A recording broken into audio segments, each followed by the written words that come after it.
CM வந்து ரொம்ப அழகாக சொன்னார், டூ ஆர் டை கிடையாது, டூ அண்ட் டை அப்படின்னு சொன்னார். அது உண்மையாலுமே அது நடந்ததுன்னா ஐ திங்க் நம்மளாம் எங்களை விட வந்து சந்தோஷப்படுற ஆளுங்க வேறு யாரும் இருக்க மாட்டோம்.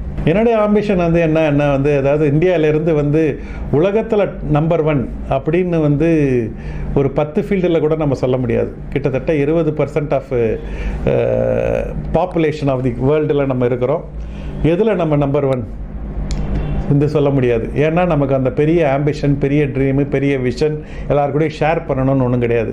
அதாவது வந்து இங்கே வந்து நம்ம வந்து சரவண பவனை விடவா ரொம்ப அழகாக டேஸ்ட்டாக வந்து ஸ்டார்பக்ஸ் வந்து காஃபி போடுறாங்க இல்லையே. ஏன் ஸ்டார்பக்ஸ் எல்லா இடத்துலையும் இருக்குது? ஏன்னா அவன் காஃபி போடுறத சிஸ்டம்ஸ் ப்ராசஸ் ஆக்கியிருக்கிறான். நம்ம காஃபி போடுறத ஒரு சிதம்பரம் ரகசியம் ஆக்கிட்டோம். அங்கே தான் வந்து மாறுதல் இருக்குது. என்னைக்கு வந்து வெஸ்டர்னர்ஸை வந்து பார்த்து அவங்ககிட்ட இருக்கிறது நல்லதுன்னா நம்மக்கிட்ட இருக்கிற நல்லதுன்னா ரெண்டு ஒன்றா சேர்ப்போமா, இல்லை நம்ம பழைய காலத்து நம்ம வந்து சோழர்கள்